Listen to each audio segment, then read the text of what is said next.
Welcome back to another episode of Spiritual Teachers Podcast. With me today is, for the second time, Kunal Chakara. Kunal is a holistic health and wellness guide exploring the intersection of science, spirit, and storytelling to unlock human potential. Welcome back, Kunal. It's such an honor to have you on again, brother. Honored to be back, bro. This is fun. Last time we covered Kunal's awakening journey.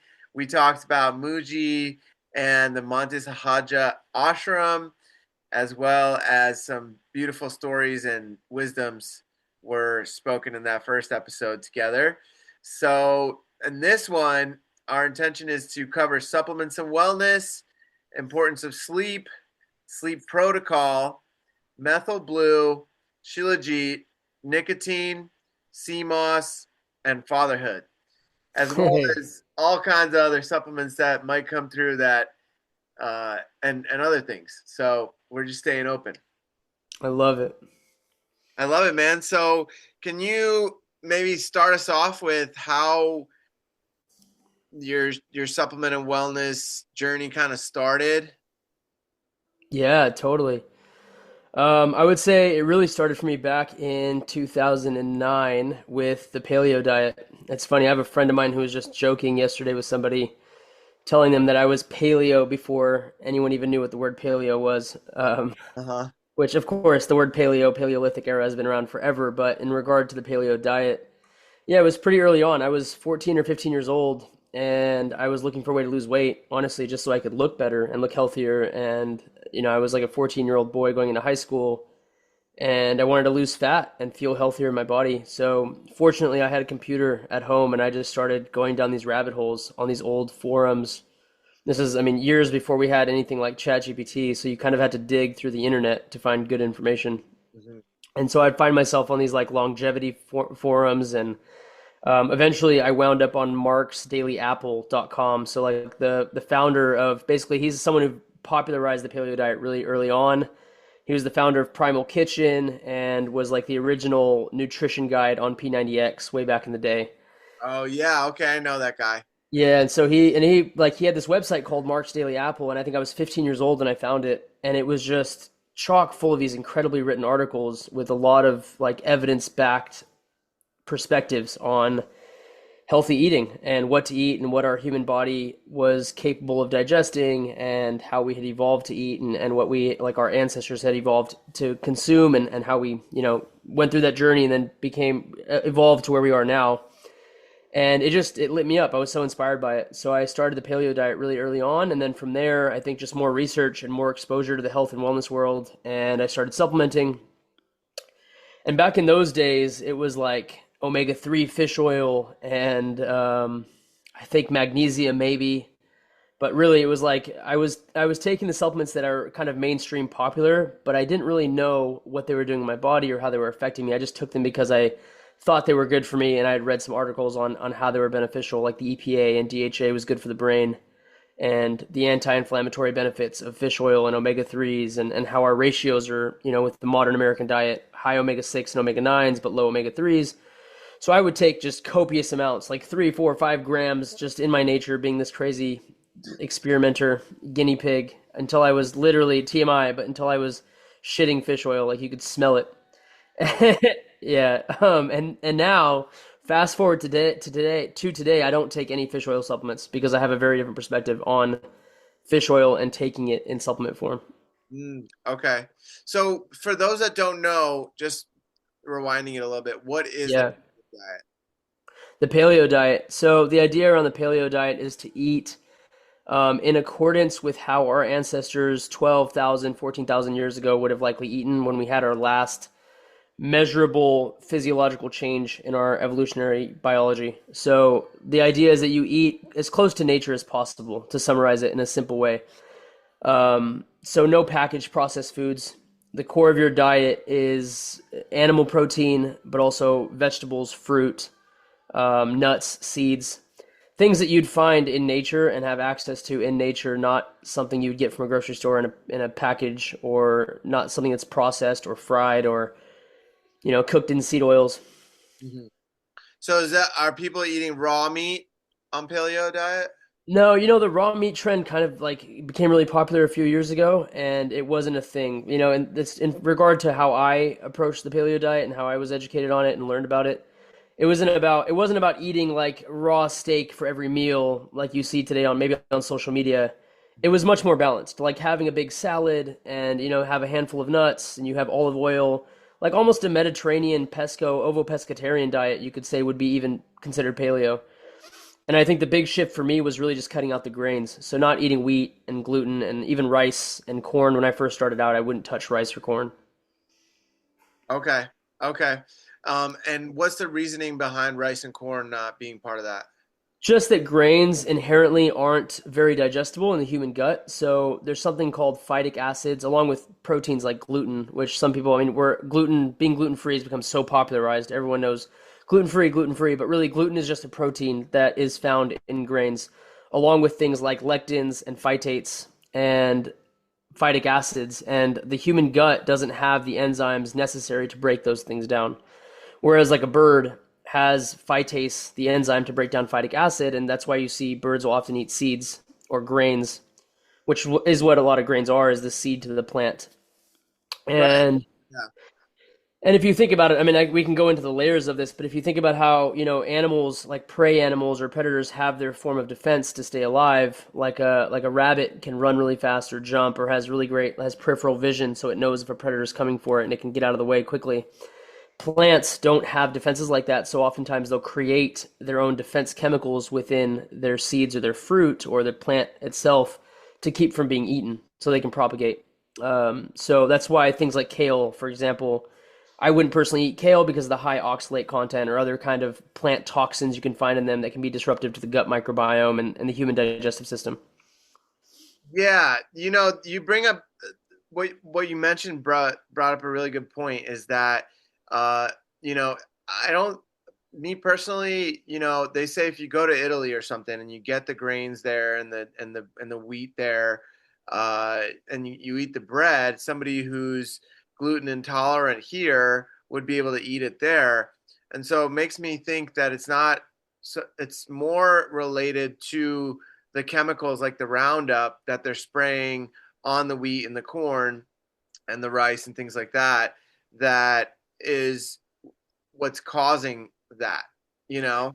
Yeah, there's a very solid basis for that, and I can attest to it from personal experience as well. Yeah, that's true. That's I remember going back to Italy my first time when I was 18 or 19, and I was like strictly paleo at the time, but I ate a whole margarita pizza my first day there because I was like, oh, I'm in Italy, I'm gonna enjoy this.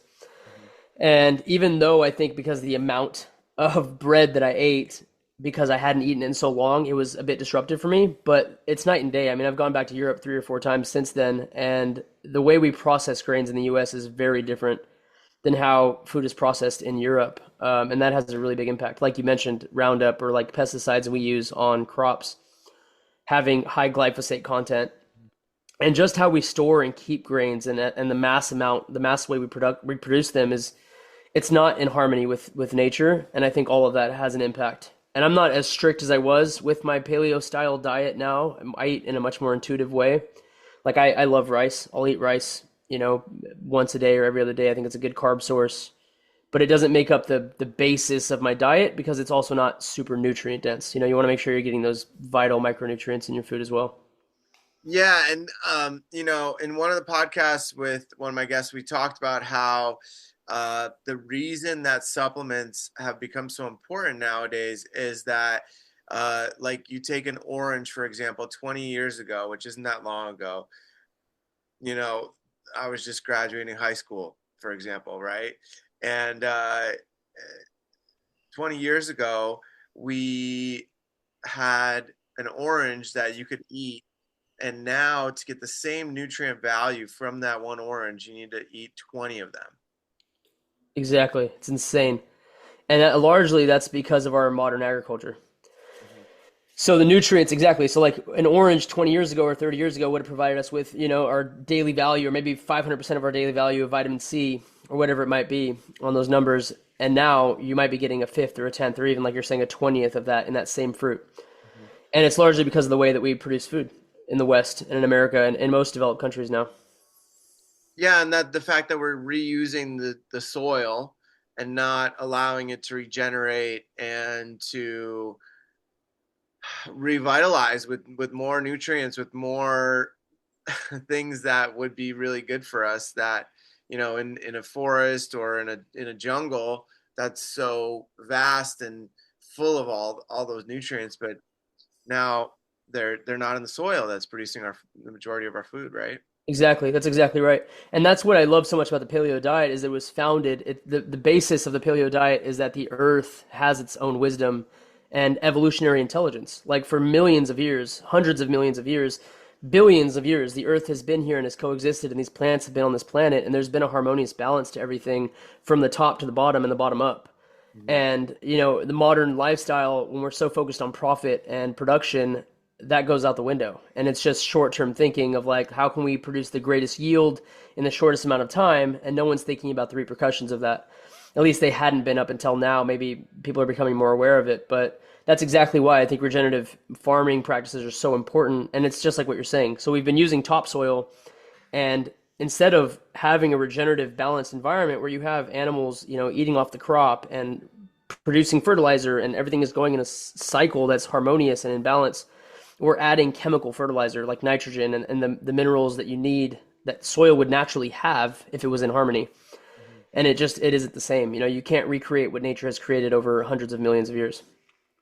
Exactly. So I've found for me two supplements, quote unquote. They're from nature. They're not man-made. So one of that really fill in all those trace minerals and all of the nutrients that have been lost in the soil. And one of them is Shilajit, and one of them is sea moss. Can you talk a little Epic. bit about those? Yeah, I love that you brought those up, and I love that you brought the two of those up. That's great. Shilajit is amazing. I take a gram every day myself, and I've taken it for well over 3 years, and I honestly couldn't say enough good things about it. It's actually a fun little story I could tell you. It's like an Indian legend around Shilajit. So I'm sure you're familiar, but Shilajit is really popular in the high mountain ranges. You can find it in Siberia and in like the Altai Russian mountains, and also in India in the Himalayas. Mm-hmm. And those are the two areas where Shilajit is most concentrated, where you can find it.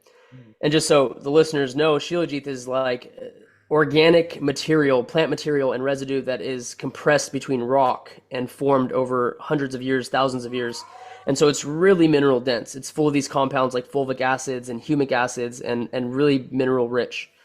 And so there's this legend that back in the day, hundreds of years ago or thousands of years ago, there were villages in India, and there were, of course, monkeys everywhere, as there still are today, running around.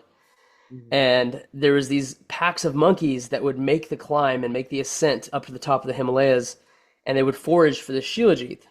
And the villagers noticed that the monkeys that would make the climb and get the Shilajit and would eat it were living longer, were stronger and healthier, and were reproducing at a massive rate, exponentially more than the other monkeys who weren't making that climb. Mm-hmm. And so the villagers were like, wow, if the monkeys are doing it and they're getting this benefit, we got to try this stuff. And so they made the climb and found the Shilajit.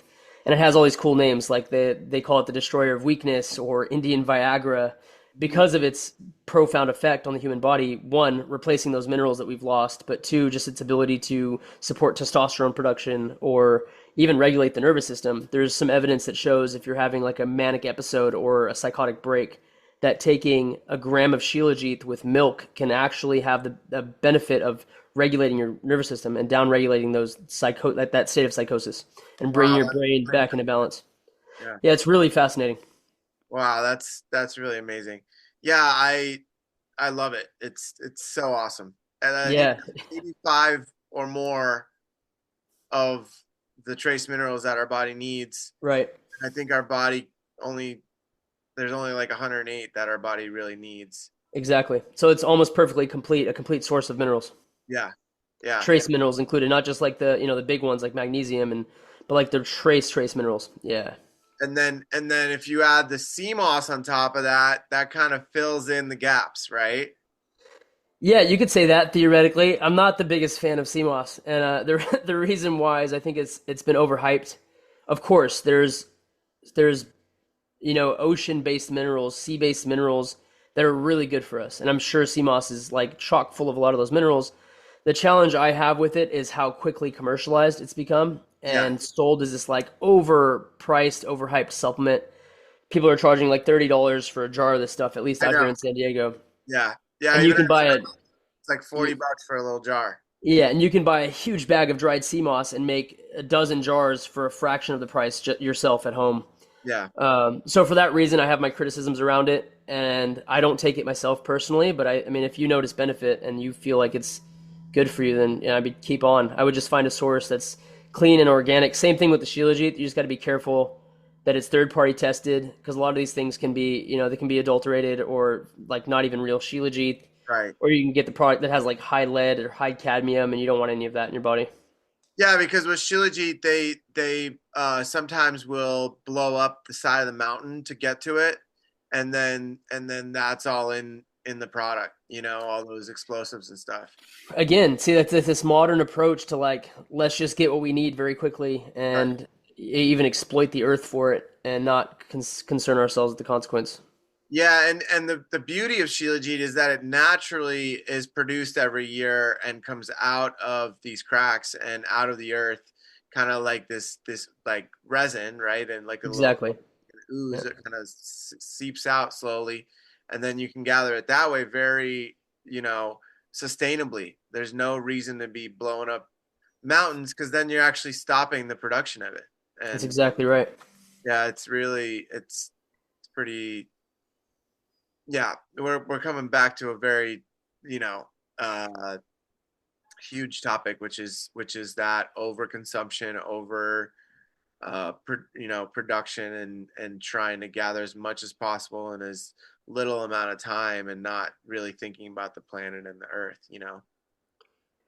100%. I couldn't have put it better myself. I think that's why it's so important to take a step back and just like, these meditative practices. For me, it's like if I take some deep breaths and I just slow everything down and I realize I'm so much better off if I'm not just thinking about I little me, myself. And if I recognize my place in the world with everything else, in harmony with everything else. There's a Marcus Aurelius quote that I love, and I'm probably going to butcher it or paraphrase it incorrectly, but it's something along the lines of that which is good for the hive is good for the bee. Mm, And I love that because it's like, if it's not good for the collective, it's likely not going to be good for me, especially long term. yeah, for sure, for sure. Yeah, and we got to think about the future generations and what they're going to be left with, and all the cleaning up they're going to need to do. So it's really important. And so, those two supplements for me are kind of like the go-tos in terms of getting all the main minerals.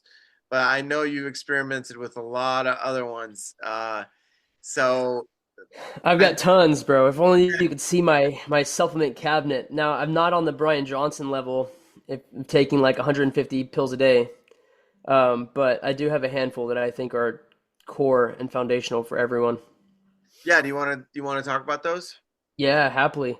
One that I think we've touched on a little bit, and I think people are becoming more aware of, is magnesium. A lot of people in the West are really deficient in magnesium, and I know it's become popularized with like the Calm supplement, and you could take like magnesium citrate for sleep, which is an okay form. I really recommend people look into getting a glycinate and taurate form. So basically, the magnesium is bound to these amino acids, glycine and taurine, which are also therapeutic in their own right and really beneficial on their own.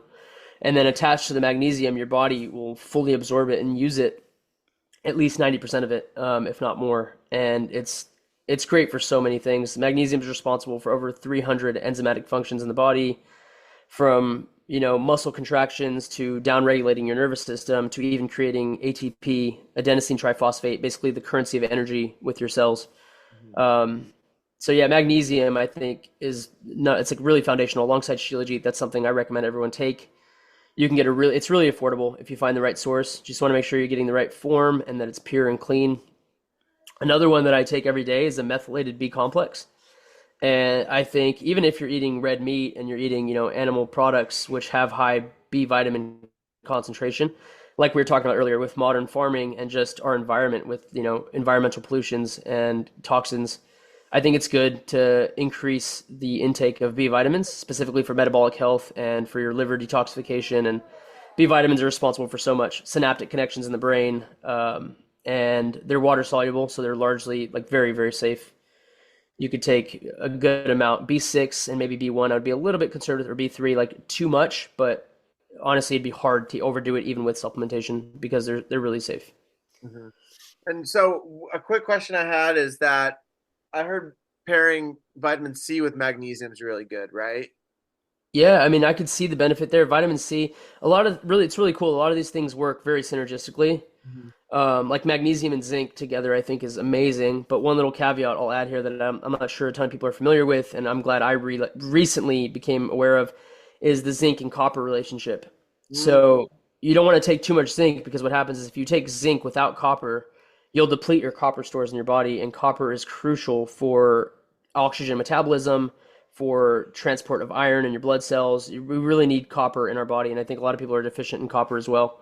So I take a zinc that's attached to copper, and it's copper orotate, so it's a really good form of copper. And I take it's like 2 milligrams of copper per 16 milligrams of zinc, and that's a pretty good ratio. I think 8 to 1 or 16 to 2. 16 to 1 is a good ratio, zinc to copper. But yeah, like magnesium and zinc go really well together. I pair my vitamin C with vitamin E.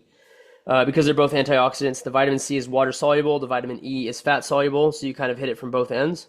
Mhm. And they support the recycling of each other. So vitamin E will protect your cell membranes and is really good for your heart and really good for your liver and hormones. And the vitamin C is also has a plethora of benefits. Yeah, will help your body recycle glutathione, which is that powerhouse antioxidant that everybody needs. It's like I would say probably the most glutathione in the body is like what goes through and cleans up all the dirt and debris. Yeah, yeah, absolutely. You know what came through is what about monoatomic gold? Have you experimented with that? I know you and I have talked about it a bit. I have not taken monoatomic gold myself. It reminds me of those like kind of, I don't want to say homeopathic dosing, but like those micro-dosed elements that are really beneficial because they have this frequency that's being introduced into the body, but I personally don't take it. Hmm. Okay. Uh, I just bring that up because I know that from reading some of the ancient texts and scriptures and things that's kind of what we were brought to. One of the theories is we were brought to Earth to mine that, to so that the beings that brought us and created us here, the Anunnaki, they needed that on their planet, and they saw a lot of benefits, and they would actually put it into the sky and into their um, basically into their ozone system on their planet, so that it could block the sun and help them live more in more homeostasis with their planet. So uh, yeah, I'm really curious if you ever try it and experiment with it. It's Hawaii is one of those places where they bring really pure monoatomic gold from, and there's other names for it, but it's Is that similar to Ormus? yeah. Got you. Yeah, I mean, it's fascinating, fascinating stuff. I mean, you know me, I'll try it. I won't knock anything until I try it a few times. So have you worked with Ormus?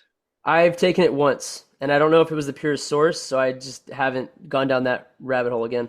Okay, yeah, Ormus and monatomic gold, they're very very similar.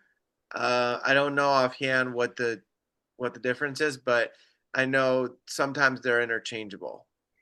Right. Yeah, I've seen some combinations where people will mix like Ormus, monatomic gold kind of formulation. Yeah, I've even seen it paired with Shilajit, but really for me, honestly, Peter, I like to make this as accessible for people as possible. yeah. And I'm like, just stick to the fundamentals. For me, it's like vitamin C, vitamin E, magnesium, Shilajit. If you hit those four, that's huge. Throw a methylated B complex in there. And really, I think it all comes down to mitochondrial health. And I mean, mitochondria are like the little engine in your cell, and that's what's going to help your body create energy and facilitate energy efficiently.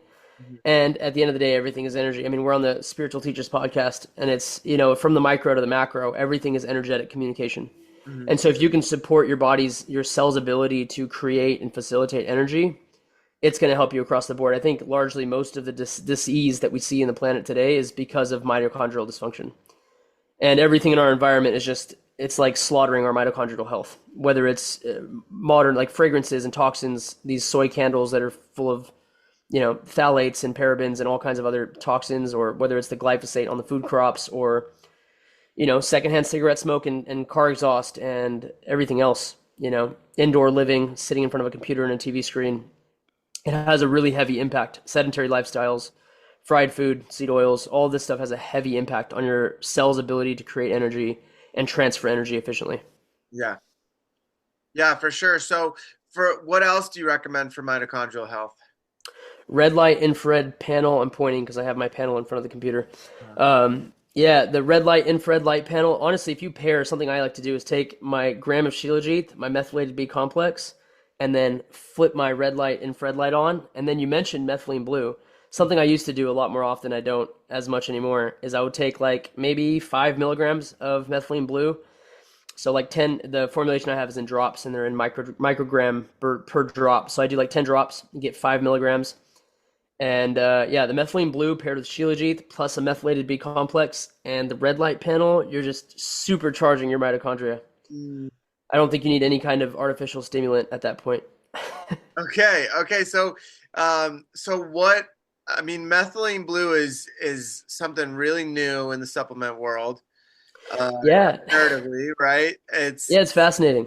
Yeah, go Yeah, ahead. Yeah, it's comes from, well, I mean, I'll just share the little bit I know. yeah, please. Comes from a indigo dye for pants, right? Originally. Yeah, that's right. It was used as a textile dye. Yeah, that's right. And so it's synthetic by nature, which is another reason why I don't personally take it like on a daily basis. And I've started to cycle it. I use it less now, but I always keep some in my cabinet because it's a really fascinating compound.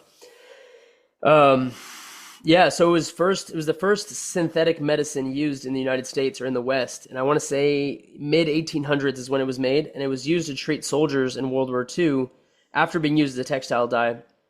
They used it to treat all kinds of things like infections and malaria and all kinds of illnesses, and it had tremendous benefit. And so now, even today, if you go to the hospitals in the U.S., they always have methylene blue in a hospital because there's some really great use cases for it, including like treating septic shock.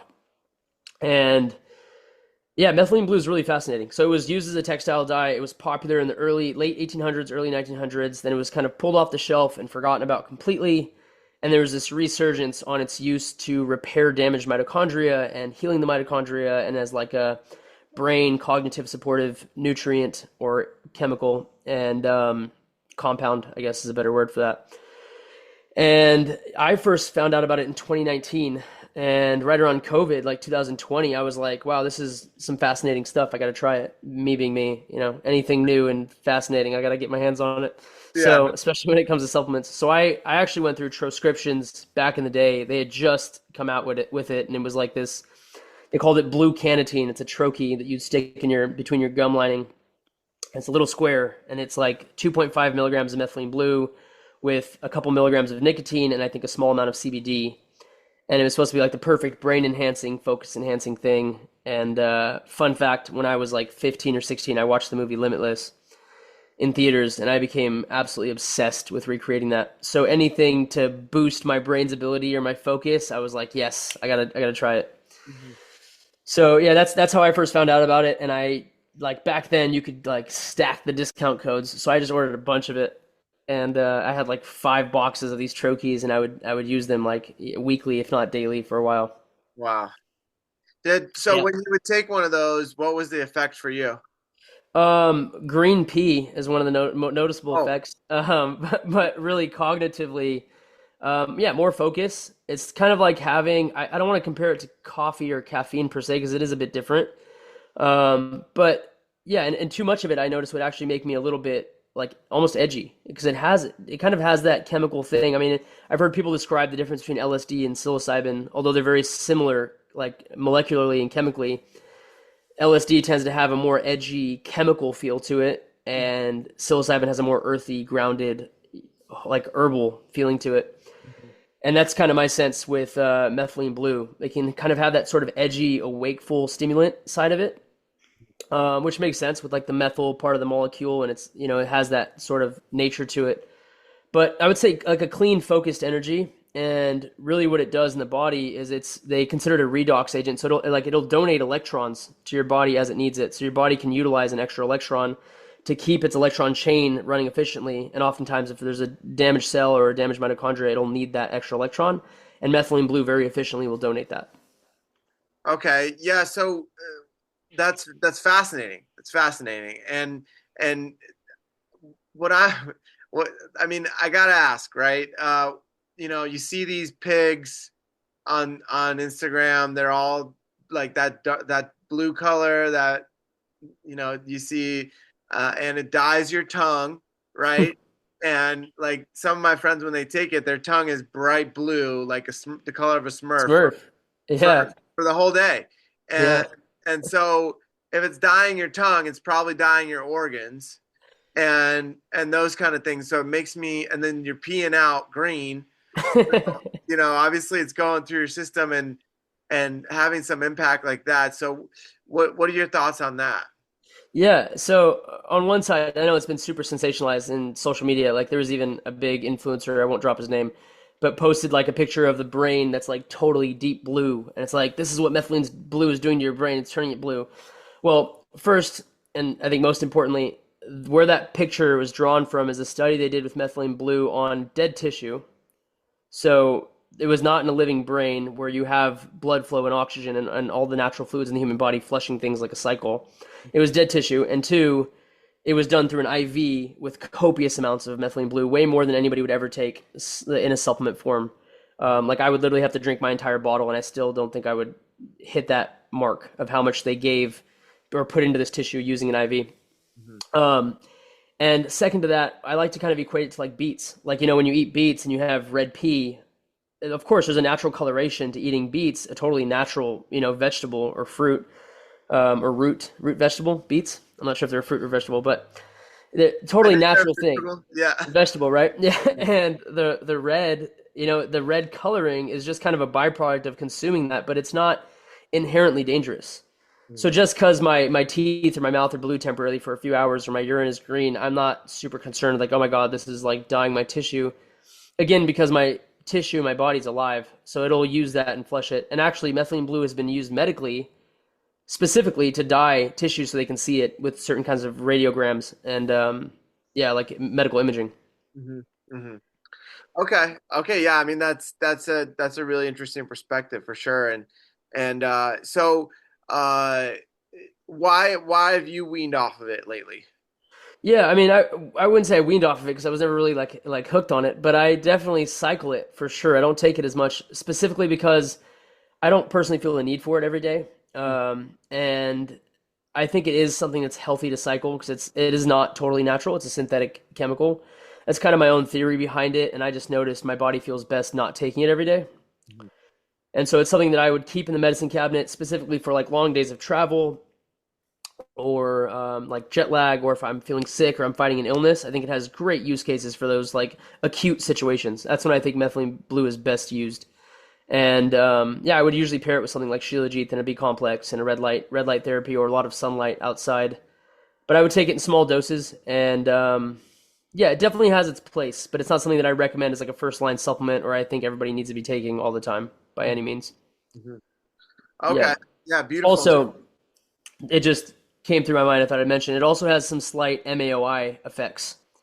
So monoamine oxidase inhibition. So basically, you have an enzyme in your liver that helps break down active constituents of certain compounds. Mhm. So for example, like I'm sure many people listening to your podcast are familiar with ayahuasca. Mhm. The ayahuasca vine, they pair it with the chacruna vine, they pair it with an MAOI so that the DMT can be active in your bloodstream. So similarly, methylene blue has a very small, like slight mild MAOI effect.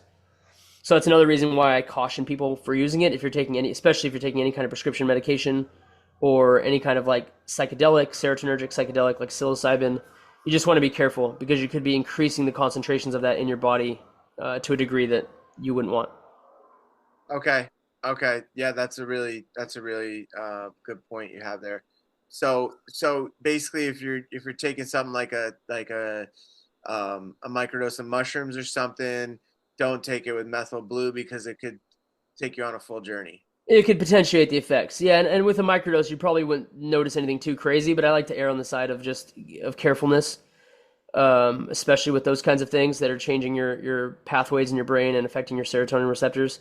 Mhm. Really, the concern would be with prescription medication, any kind of antidepressant or even like stimulant medication. You want to make sure that methylene blue is flushed through your system. Give it at least a week, 3 to 5 days, but a week to be really safe. Mhm. Okay. Have you ever had it like blue urine from it?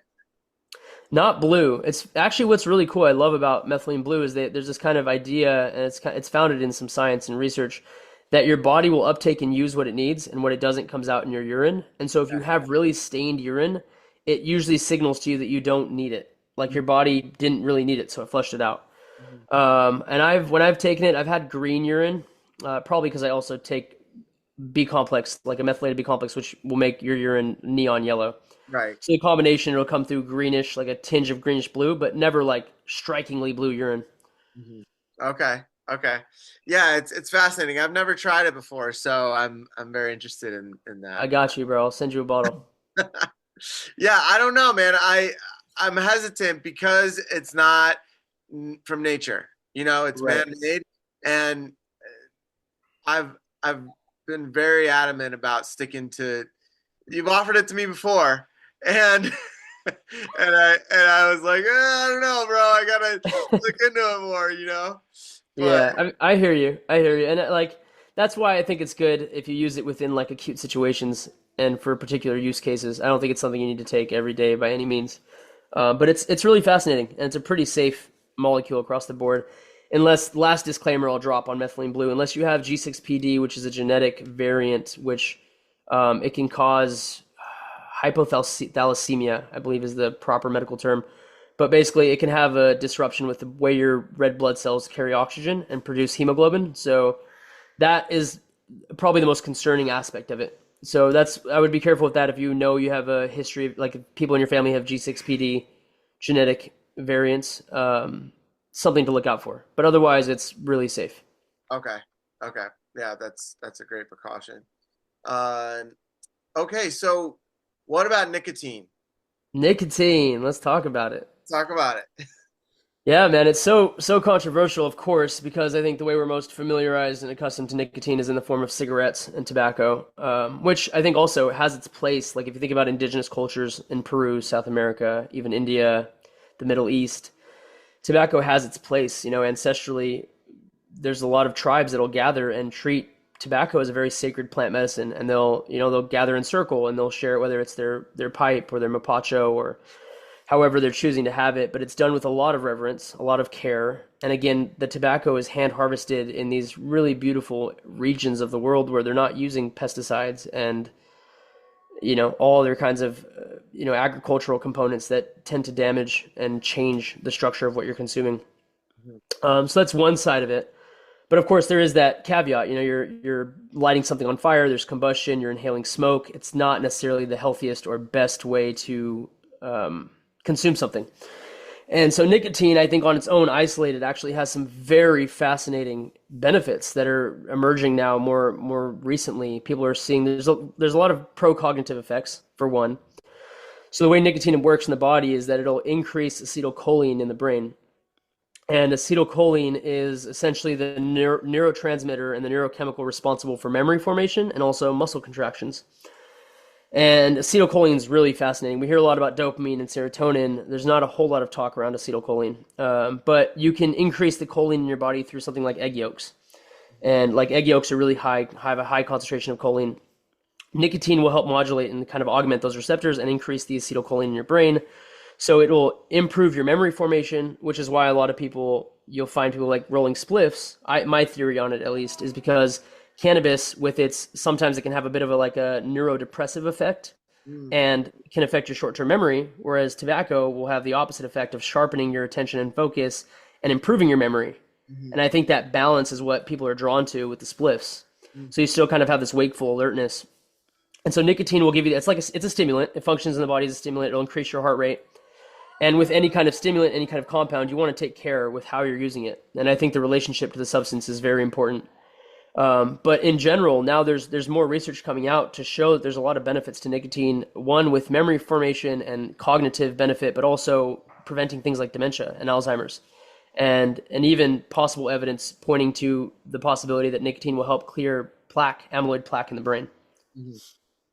That's fascinating. That's fascinating.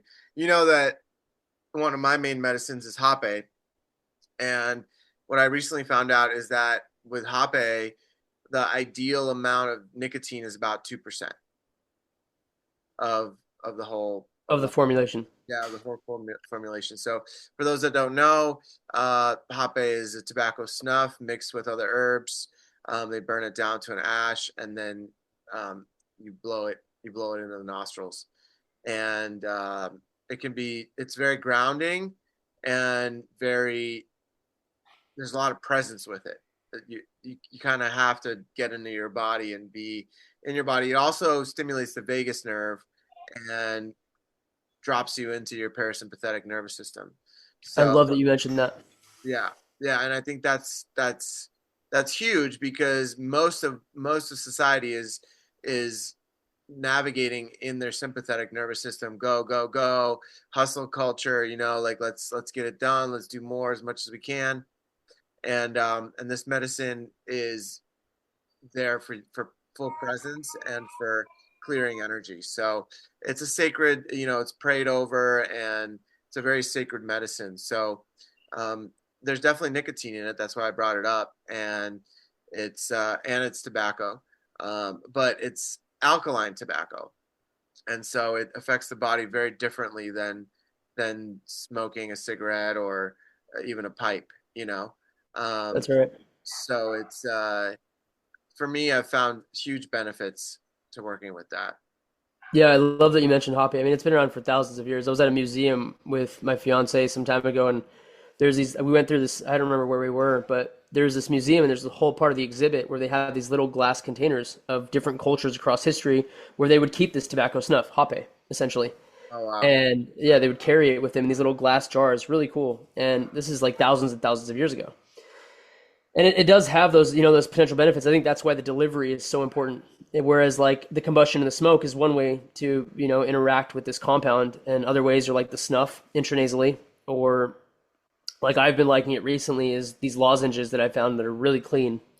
And there's no additives or chemicals or fake sugars or anything like that. And I think next to a lozenge, maybe a patch would be like the safest, healthiest form. But really, you don't need a lot. Like you mentioned, 2% of the formulation, you really don't need a lot of this compound to receive the benefits. And so I always tell people, like, there's a difference between having a pack of cigarettes, which most people in the West, their relationship to cigarettes or tobacco is, you don't just have one and that's it. You're compulsively smoking and getting your fix. Whereas with the lozenges, I've noticed I don't have any kind of relationship to it where there's this physiological dependence in any way. And I find I enjoy it and it's better for my body and my brain if I cycle on and off. So there'll be a day where maybe I'll have 3 to 5 milligrams tops, and then I'll go 2, 3 days without it. And then maybe in 3 days I'll have 3 to 5 milligrams. And I space that out. Like I'll get these 3 milligram lozenges, I'll split them in half, and it's 1.5 milligrams slow delivery into the bloodstream. And I might have a total of 3 milligrams in the day if I decide to have two halves. Okay, and so is this nicotine taken from tobacco, or do you know? It's actually synthetic, but the cool thing about synthetic nicotine is that this one specifically is made through niacinamide, which is vitamin B3. So it's still a very natural molecule. The way they make it is very natural, very safe. They don't use any like harsh chemicals to produce it, and it's basically niacinamide, vitamin B3, which is something I also supplement with. And they take that nicotinic acid and they break it down into nicotine. Okay, okay. And when you take it, you just get a little like boost of energy. Yeah, like a slight for me, it's like a slight buzz, slight wakefulness, sharper thinking. I'll put one in right now as we're talking. And it's yeah, just kind of like slightly wakeful, helps the memory formation and focus, clarity. Yeah, it's good. It's a nice gentle stimulant. And it just melts. Exactly. It just melts in the gum lining and dissolves over like 20, 30 minutes. Oh, okay. Oh, Yeah. cool. Cool. Yeah, I don't know a lot of people. I've actually never met anybody else that I know of that takes something like that. But yeah, it's It's It's interesting. cool, bro. I mean, I have an interesting relationship with nicotine. Stimulants in general, I've always been drawn to stimulants. Caffeine, I love caffeine. I can go on about why I love caffeine, but I also take breaks from these things. It's not something that I like to rely on. And for me, I think that's what's so important is our relationship to these compounds, how we're using them. I met this guy in Costa Rica, really cool human being I met on my travels in 2021, and I was rolling up a little tobacco smoke for myself and offered to share it with him. And he sat down with me and he shared with me he had spent some time with some tribes in South America, and he said, "Maca y maca." And his translation of this was, and I've since looked it up to try and find it, like where it originates from, but I couldn't find it. But maca y maca, and his translation was basically poison and medicine. The difference is in your intention and how you use it. Yeah. And I love that. I keep that, at the front of my mind anytime I use any kind of compound. Is what's my relationship to it? How am I using this thing? I think intention is everything when you work with any type of medicine or any type of supplement, because I think, especially if you speak it into it, right? Like if Mm, you hold it and you actually like pray with it and speak your intentions into it, they get infused into it with the vibration of the frequency of your voice and with the intention. And then there's a totally different experience. that's right. And you're setting the frame for your mind to now bring in that experience. And our minds are so much more suggestible than I think we realize. And I think if we, by entraining your mind and setting this intention and speaking it aloud and speaking it to yourself, you're setting the tone for what this experience is going to be or could be like for you. Mhm. Yeah. Yeah, for Epic. sure. For sure. It's it's everything. Intention is everything, right? Uh, Hmm. so maybe we can talk about sleep protocol and the importance of sleep. Let's do it, bro. I love sleep. Who Okay. doesn't like a good night's rest? And I think people in the US need it. Yeah, there's a lot of things that affect sleep. I will talk about what I think sets the tone from sleep from the start of the day, and then we can go to the end of the day. So, primarily, number one is getting sunlight in your eyes or some form of light. The reason why I say sunlight is because it's really hard to recreate that level of lux, just the measurement of light intensity indoors with any kind of lamp. You could get like a 10,000 lux light lamp. I still think the sun is better. Again, nature has its own wisdom. And you've got the infrared, near infrared, yellow, red wavelengths, blue light, all in the sun. So getting outside, I think, within the first 30 minutes of being awake is absolutely vital. And it's become popular knowledge now, but this is something I've done for years and years, and I think something you've also done. Having those sunrise practices and going outside and getting fresh air. I do every morning. I wake up, I brush my teeth, I go down, I hydrate with a glass of water, and I'm like beelining it outside, and I spend my first 5 to 10 minutes at least outside. And sometimes I'll throw in some movement, sometimes I'll just sit and I'll have my tea. But I like to get 10 to 15 minutes outside, even when it's cloudy, and even especially when it's cloudy, because you probably need more time outside to get that same level of light signaling to your brain. So what that does is one signals your body like, hey, it's daytime. Your cells know it's time to wake up. You help support your natural cortisol rise in the morning, your wakefulness hormone, also associated with stress. But you want cortisol. Cortisol is a good thing. It's responsible for so many healthy functions in the body.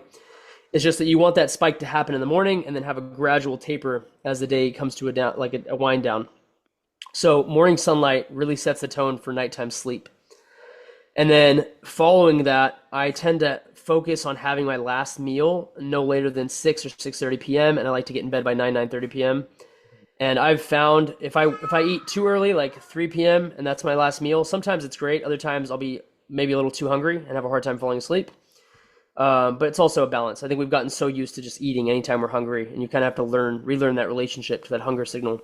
Mhm. But I think a really important piece there is how late you're eating and timing that last meal before sleep. Because if your body's busy trying to digest, it's not going to be able to drop into that deep, slow wave sleep that we need. So timing my eating, I'll stop eating by 6:30 ideally, and then I have a wind down routine. So like 45 minutes to an hour before bed, I cut off like all technology. I'm not watching TV. I'm not on the laptop. I'm not scrolling my phone. I have this little red light filter on my phone. I'll just triple tap it. The screen goes red. And then I'll bring the brightness down. And if I need to use my phone, that's the only way I'll use it. And then I'll throw some blue light blocking glasses on. And I'll usually do some reading, some light reading, maybe some like deep breathing to get into that parasympathetic nervous system.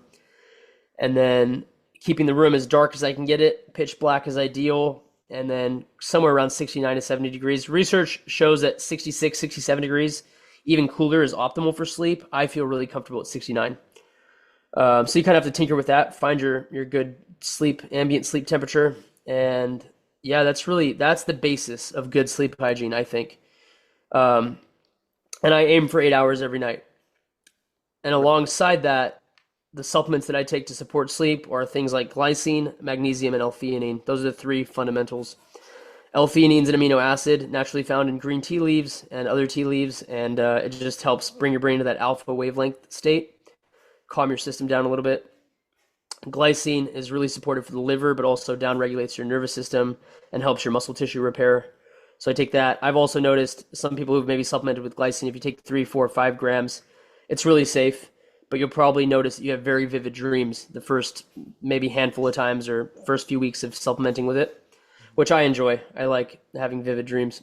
And then magnesium, again, downregulates the nervous system, really good for restoration, recovery. And then recently I've been taking melatonin, which is happy to talk on melatonin too, because I used to be very weary of it, taking it in supplement form, and was always like anti-exogenous melatonin, and was like, I would only ever take it in the microgram doses, like 500 micrograms, half a milligram, and that would be it. And I would only take it when traveling to set my circadian rhythm to help me sleep.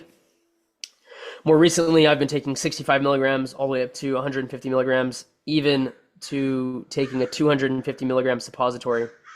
Whoa. Yeah, epic. Okay, so are you noticing when you're doing these higher amounts of it, are you noticing that you're going into that dream state, or are you just in that like full on just knocked out kind of sleep? Deep rock, Okay. like gone sleep, like the good sleep. Like Okay. when you wake up and you're like, wow, I slept. I slept hard. Right. Yeah. And melatonin is, I used to think, oh, you got to be really careful taking it exogenously. It'll stop your endogenous production, which has recently been proved not the case. There's a lot of research showing that isn't so, and it's just really supportive for the body. It's a really powerful antioxidant. It's a gentle heavy metal chelator, so it helps your body get rid of heavy metals. And it's found in every living thing in existence. You can find melatonin in plant leaves and plant matter. Every bacterial organism, melatonin is found pretty much everywhere on the planet. And yeah, it's a really wholesome molecule. I heard it described as a very wholesome molecule, and I love that description of it.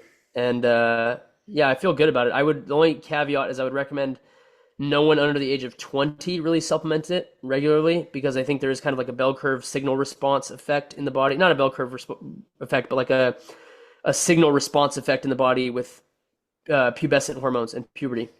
So like Okay. they've noticed, like, you're 13, 14, 15, the melatonin curvature of how your body produces melatonin and the signaling of your pubescent hormones has a relationship. So I always tell people, like, wait until like you're done with puberty completely. Wait until you're in your 20s if you're going to supplement with it, ideally. And play around with the doses. You don't have to do mega doses like I do lately. I've tinkered with it and found sweet spots. Like, I prefer 15 milligrams over 10 milligrams. I notice if I take 15, I sleep wonderfully. If I take 10, for some reason, I feel groggy sometimes. 65 seems to be my sweet spot lately.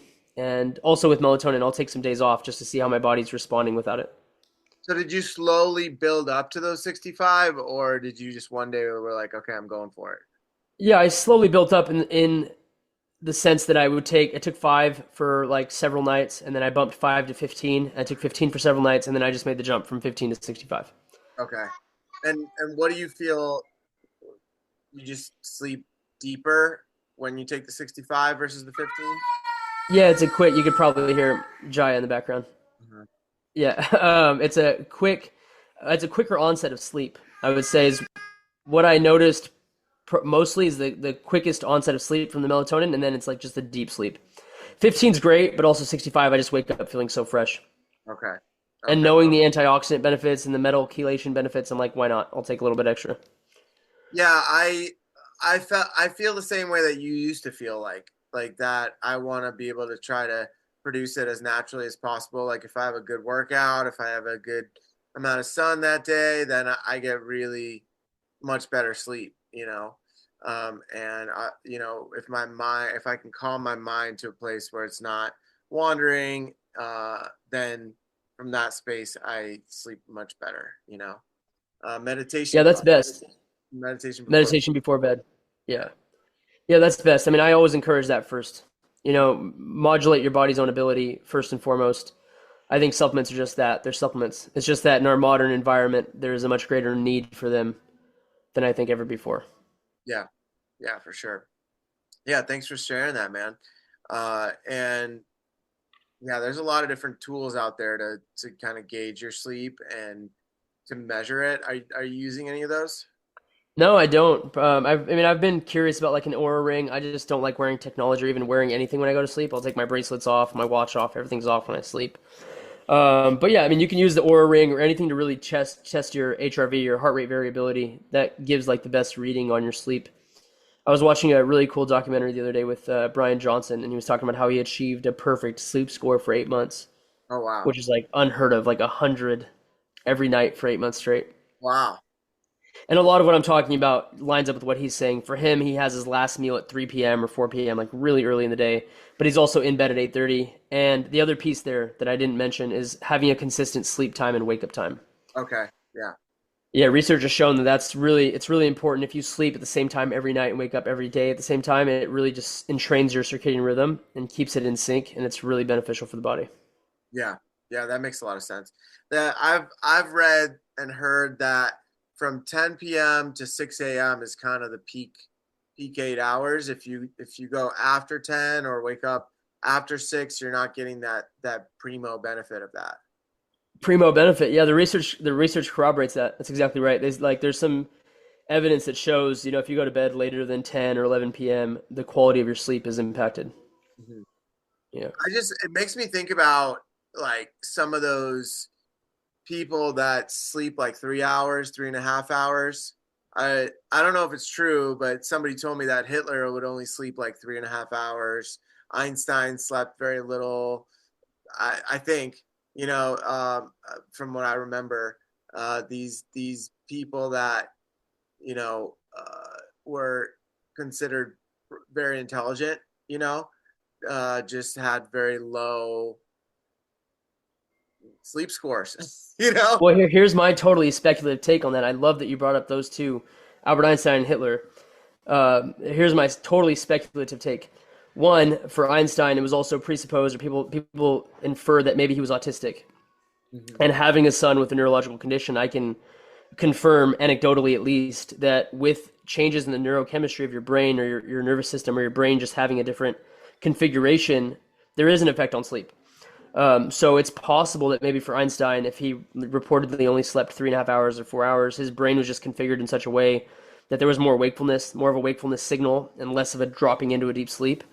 And then for Hitler, I mean, obviously, again, totally speculative, but who knows? Who's to say that that lack of sleep didn't lead to manic psychosis states or grandeur visions or ideas of what he wanted to do or who he was or what his mission was in this world? Um, it's crazy how much these things are intricately woven into our personality, Mhm. from diet to sleep to, our physiological health really has a great impact on our psychological makeup and health as well. Mhm. Mhm. Yeah, yeah, for sure. And you mentioned your son, man. This is a good segue to talk about fatherhood. I'm Yeah. We haven't really dropped in too much about it, so uh, I'm just I'm just really, I moved out of California after you had your son, so I haven't really been around too much with that experience. How's that? Can you share a little bit how that's shifted you, how it's affected you spiritually, those kind of things? Yeah, man. Well, first, I want to say thank you for gifting us that ukulele. Because even if we don't use it all the time, it's a beautiful reminder of the power of music and the care that you have in your friendship. And yeah, man, we'd love to have Uncle Peter around. For sure, man. Yeah, I'm And happy you guys are using it and you know sharing that music with him. yeah, man, it's a centerpiece in our home. Like it's in our living room, and it's just against the wall, and it's just this beautiful reminder of frequency and music, and it's beautiful. And yeah, bro, fatherhood. I'm all smiles when I talk about fatherhood now. That wasn't always the case. You know, the first year of our journey with Jaya was really tough. It was riddled with a lot of neuro specialist visits, driving to Rady's hospital and seeing neuroscientists and a lot of back to back appointments and visits in the Western medical system, along with being brand new parents and traversing this journey of raising a son who's non-neurotypical. And yeah, we didn't have a lot of time to process our emotions around it. And it was tough. The first year was really tough, just being new parents. And there was a lot of things that went into that as well, like where I was at in my life and different experiences I was having sitting in a 3 day ayahuasca ceremony and you know, being, yeah, just all of it. You know, Jaya's condition being news to us because we didn't find it out until 4 weeks or so before he was born. And even then, there were so many question marks. We had him at UCSD, and we had a great birthing team, great staff that was there that helped us. The nurses were excellent, doctors were excellent, and they did an MRI on him shortly after he was born and came back and told us that he had limited white matter in his brain. And it was, I mean, it was shocking, but I think the hardest part was that there was no real definitive answer of what that meant or what it was going to look like. Hmm. There's a lot of question marks, and just by nature of the Western medical system, there's a lot of like precautionary fear around it all as well. Like, oh, he might need brain surgery. Look out for seizures. Look out for this. Look out for that. And it was a lot of like the worst case possible scenarios floating around in our mind, which is tough. You know, being a parent on its own has its challenges. And then when you're concerned that your child might have a seizure and you've got to look out for those signs and symptoms, it just makes it, for me, it was, everything was on high alert Hmm. for us. But since then, man, we've traversed all of those things, and I think they really served our growth, and they've strengthened our relationship, my fiance and I. And yeah, man, we love him. He is such a, you could hear him hollering in the background. Um, yeah, he's a bundle of joy. He's been so goofy today, Uh-huh. and he's just so playful. He just has such a beautiful energy about him. And we've had some really beautiful friends and people in our circles who've just reflected back to us, like, you know, he's here for a very divine purpose. And Allie had an astrological reading done from a friend of mine who's an astrologer, and she basically reflected back that Jaya is just, our son Jaya is just always in the bliss of God, Hmm. Yeah, and we love that perspective, and I feel like it's so true. I love that too. Yeah, like It really feels like he's holding that unconditional love frequency all the time. that's it, man. I got chills hearing you say that. That's exactly it. Like he wakes up from his nap smiling. It's the sweetest thing. I love it. Yeah, it's the sweetest thing. He's such a bundle of joy, and I'll just share it with you. It's exciting news. We were going to keep it more private, but I'll share it with you here because I know this won't be released for some time. But we're actually actively trying for baby number two. Oh So wow. yeah, it's in the works. Amazing. Yeah, man. Amazing, man. Calling in more life. Amazing. Yeah, Amazing. we'll see what God has in store. Of course, like nothing's ever determined. We never know what's going to come. But having Jaya has been such a gift, man. It's been such a reminder. Today we had him in his shoes, and he has a stander that helps him stand, and these like specially fitted shoes to help him like have balance and keep his feet flat. And Allie was just supporting him and helping him walk and stand, and just seeing him light up, taking a step, is just such a reminder for me of how blessed we are, and there's just so much to be grateful for in every moment. You know, so much that we take for granted, I think. Um, yeah, he's just such a reminder of like how miraculous it is to be able to walk, you know? Yeah. Yeah, it's really sweet. Yeah, and I think we talked about this offline a little bit, but there's these technologies now with the iPads where the the kids, you know, back when I was in school, the special ed class was separate. You know, the kids were secluded, and there wasn't many ways to communicate with them if they were nonverbal. And working in with kids in physical therapy for a year, there was all these new technologies and tools that these kids were coming in with, and some of the kids, you know, I would look at them and I would think that they don't really know what's going on, right? They're kind of in their own world. But then when you give an iPad with the letters and with sentences and with phrases, they can fully and completely express what they're feeling and what they want. And that was profound for me. And I, yeah, I'm really excited to see if you guys are looking into exploring something like that with Jaya. Yeah, bro, I love that you mentioned that. Yeah, it's beautiful. You know, Ali often reminds me that you know, we have this idea of what intelligent or like capable looks like in our society. Mhm. And Jaya is so he's so present, he's so aware. He just shows his intelligence in different ways than we're used to. Mhm. And so it's like you're saying, you know, you put these tablets in front of these kids, and all of a sudden they're performing these functions that we'd otherwise underestimate them or expect that they wouldn't be able to do, and it's absolutely amazing. We never know what the human brain and body is capable of, and it's really inspiring for me to hear that. It gives me a lot of hope for the future because I would never want Jaya to be in a classroom or a school setting where he's separate from his peers. And even if he's not like cognitively aware of it, I think energetically, you know, it's like this sense that there's something wrong with you, or other kids feel like, oh, I can't relate with that Mhm. child or that person because they look different or they seem different. Yeah. And I just see so much of that dissolving, and it just like as a father of a neurodivergent child, it's wild, man. Like it's something that Ali and I never imagined we would it would be our life experience. Mhm. And now I have so much compassion. Like I see children when I'm out who are in a wheelchair or have cerebral palsy, and they're like very significantly impacted by their condition, seemingly by the way that we judge that impact.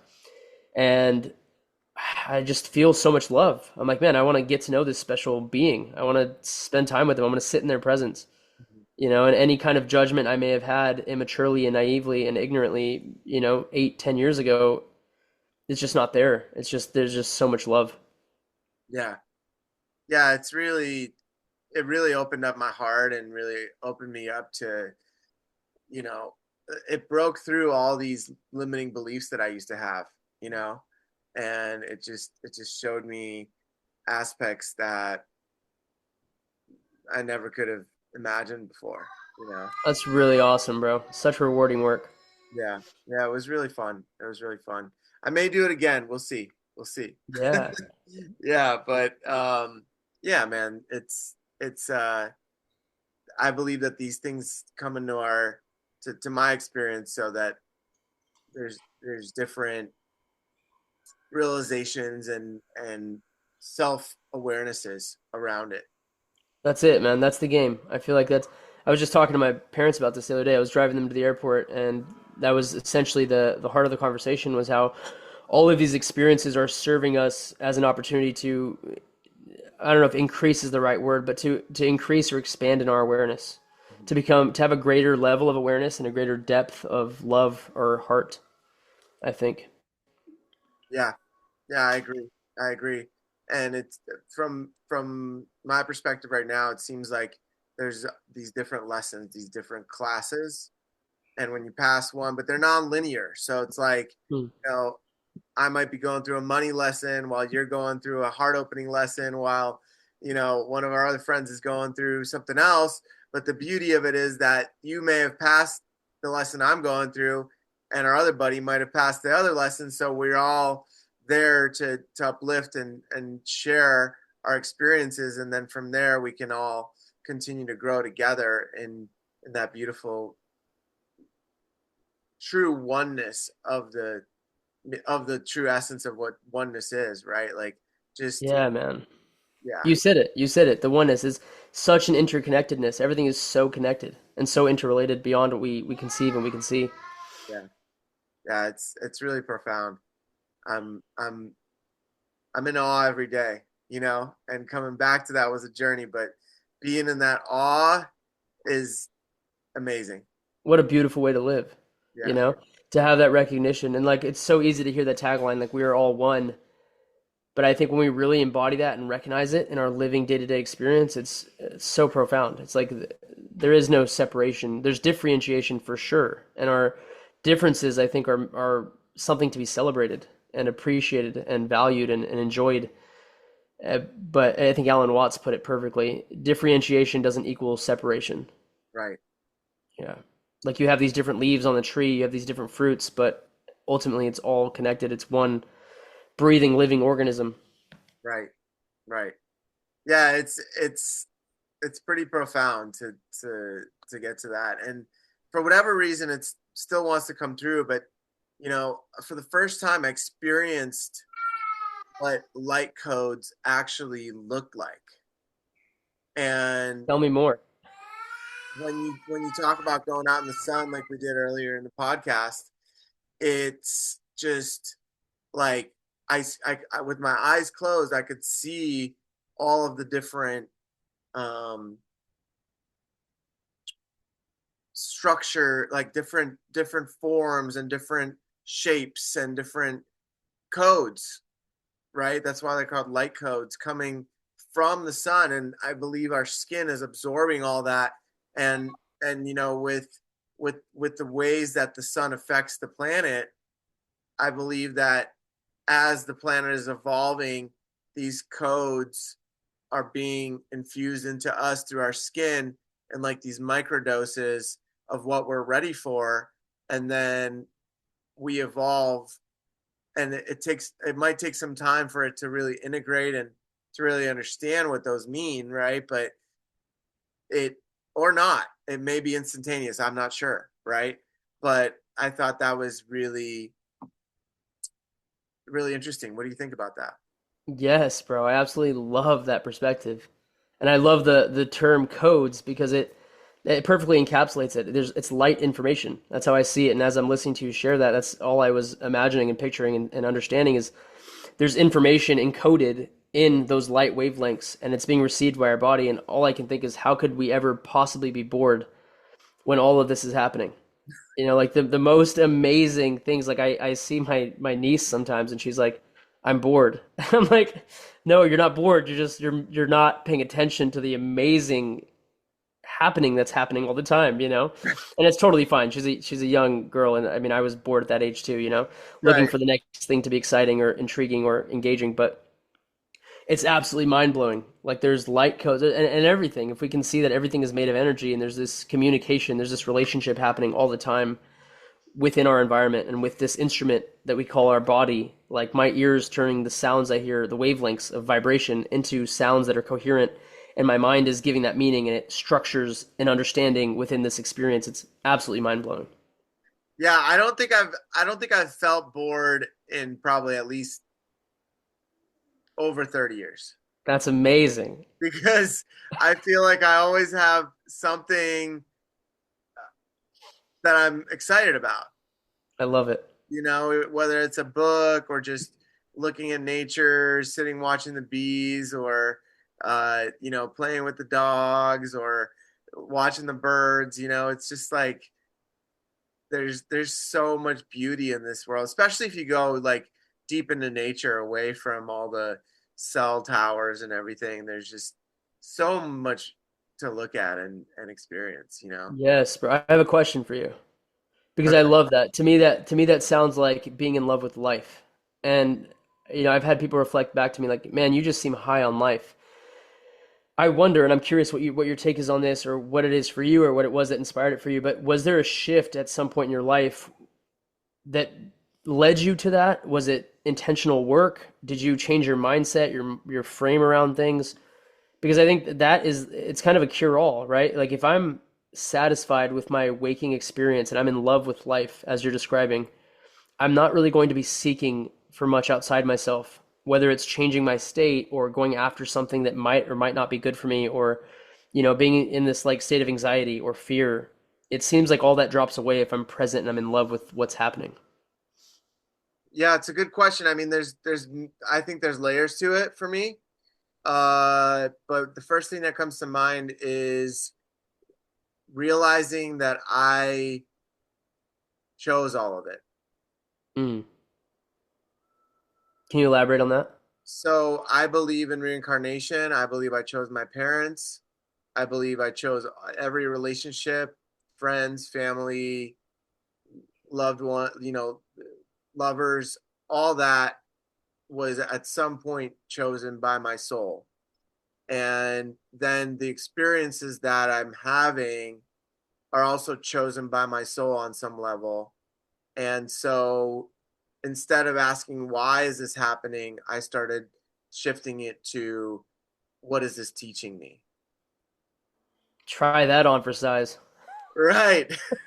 Right. So that was a huge one when I stopped being a victim of my reality and started to take accountability of every aspect of it was at some level my choice.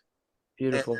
and then from there, I had to come to the forgiveness and the gratitude and those aspects in all my relationships that were maybe not fully healed at that time. And I had to go through each one, and whether or not I was in communication with these people didn't matter, because it was about how I shifted inside myself.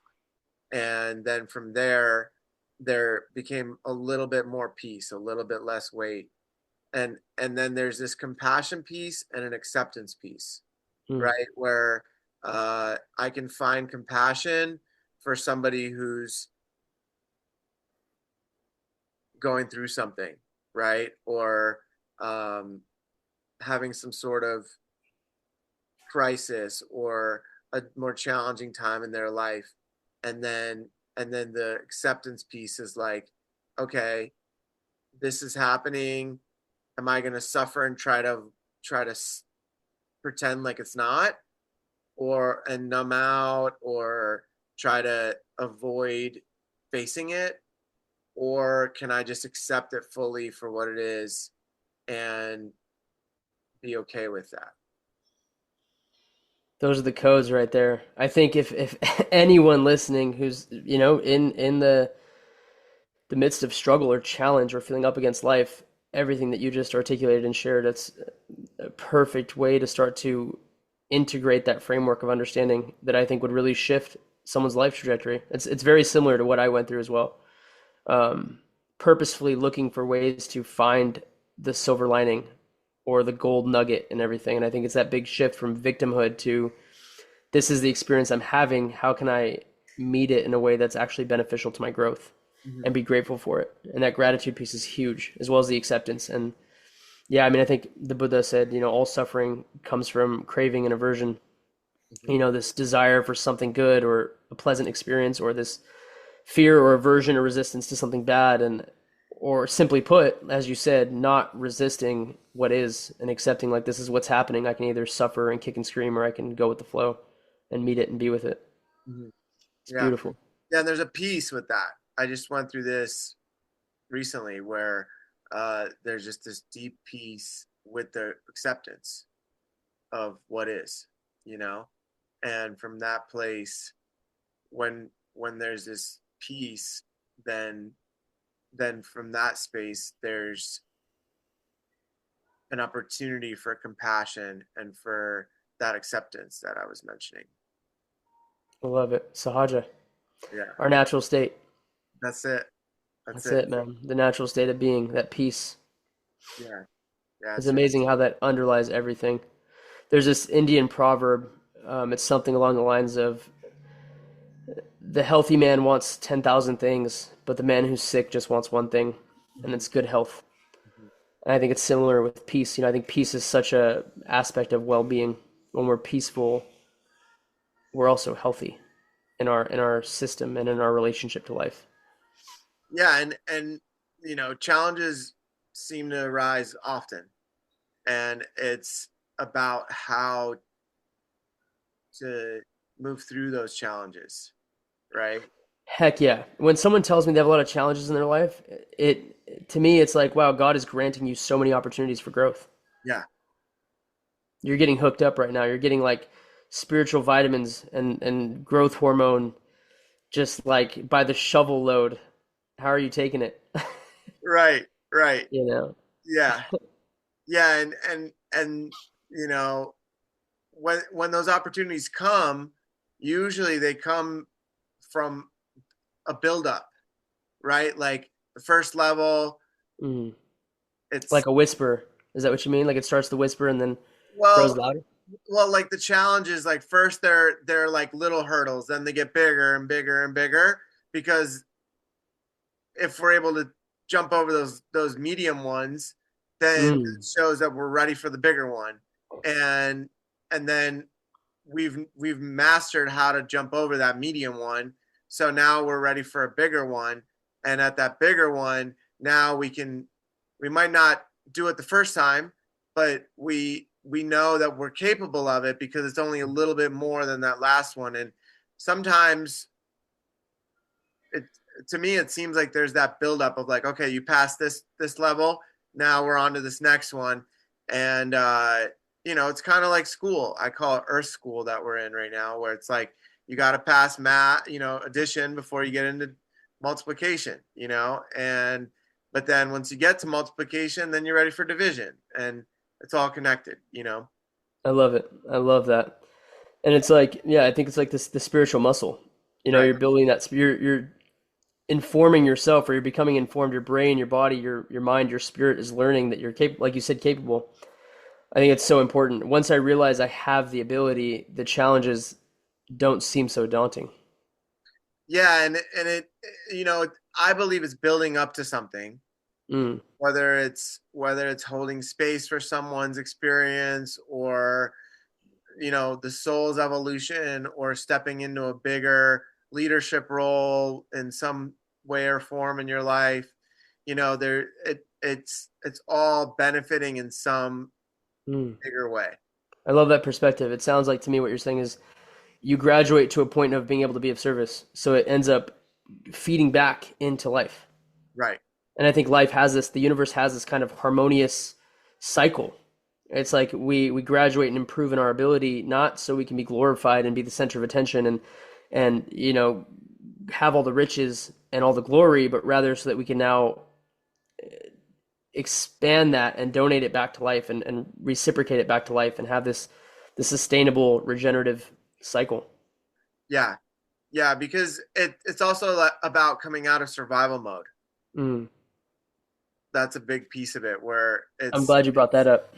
yeah, because in survival mode, when we're in that sympathetic nervous system, it's very difficult to do a lot of these things that we talked about. So, using tools like meditation and yoga and hape and things like that to really bring us into that parasympathetic, even if it's just little glimpses, right? Like my childhood was pretty chaotic. So as I became older, having those little glimpses was what kind of started to show me, oh, there's more. There's more of this available out there. There's more peace. There's more joy. Even though I was a very joyful kid, but it just started kind of opening and showing more and more. I love that. You mentioned getting out of the survival state and tools we can use. And I just wanted to touch on, because I don't think I brought it up last time, but NSDRs and Yoga Nidra. To me, I don't know if you're familiar with Yoga Nidra or NSDRs. I'm sure Yeah, you are. yeah, Yeah, so I think is like probably one of the most profound and underrated tools that we have available to us for regulating the nervous system. I think if everyone in the world did an NSDR for 30 minutes a day, even for one day or one week, we would have a dramatically transformed planet. yeah, Yeah, absolutely. just yeah, being able to drop into that regulated state and like calm down and slow everything down and just let go of our thinking, our forward, past, and future thinking, and just be here and really allow the body to do what it does naturally. Yeah, yeah. I learned a technique through heart math, through one of the heart math guys. Do you know? Have you heard of heart math? I've heard of it, yeah. So Joe Rogan had a podcast. I'm just looking it up with Greg Braden. It's one of his more recent ones, and Nice. and basically he talks about how in heart math, which is another tool to basically sync the brain with the heart, and he says that when you do this, it improves the immune system. It has all these limitless benefits to doing this, right? And he gives 3 easy steps on how to do this. So I'll share it with you guys. Basically, the first step is to feel your heart. So in a lot of cultures, people put their hand in the middle of their sternum, like in prayer, or when people greet each other, they'll put their hand on their heart in many cultures, and just feeling the heart, just having your hand on it is the first step, and then just bringing awareness to it. Then the second step is exhaling more than you inhale. So if you're inhaling 4 seconds, try exhaling for 6 or 8 seconds, and that just starts to calm the body down. And then the third step is merging and connecting with gratitude, which, love and those kind of things can be different for every person, but gratitude's kind of the same across the board for people, right? And so when you connect to that gratitude and you connect to your heart, then the brain starts to become the guiding force. The heart starts to become the guiding force. The brain is dual; it has the left and the right, but the heart just has, the one non-dual decision maker. And when we make those decisions, and when that frequency lines up with the heart and the brain, then we can live in a much more aligned way. I love that. That was so beautifully broken down and so simply broken down. And it makes so much sense. The way my mind works is like, all right, how is this working and why is it working? And I want to go into like the science of understanding it while also just dropping in and letting it do its thing. But it reminds me very much of Joe Dispenza and his sort of heart coherence. It's very similar of like becoming aware of the heart first. And then, for me, it's like, all right, hand on the heart, I'm aware of this innate biological process that is distinct from my thinking mind or my imagination. Mm-hmm. It is what's happening in the present moment.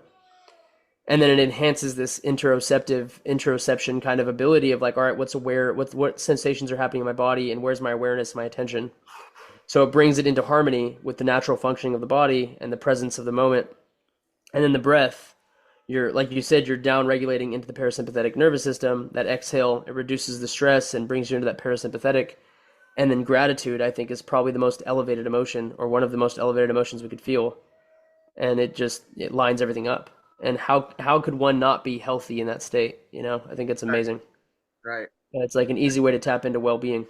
Yeah, I tried it with my partner yesterday, and the conversation was just so much more centered and grounded, and we were able to really feel and hear each other when we tried that technique together. So it's really powerful for people that may be in a trigger or moving through some sensations in their body. Just connecting to that simple technique can really, I love that. Thank you for sharing that. yeah, yeah, for Yeah, sure. gonna So use it. yeah, man, I think we've had a really powerful podcast. We covered everything that we wanted to this time. Pure fire, bro. Yeah, man, it was awesome. So yeah, you're always welcome back on, man, and I'd love to have you on again in the future. And sending you so much love and gratitude, brother. Thank you again. Yeah, thank you so much, Peter. Equally, would love to collaborate and continue the creativity together, and I'm so honored to be a guest on the show. Thank you for having me. Absolutely, brother. Until next time, man. Love you. Yeah, bro. Peace and love. Talk soon.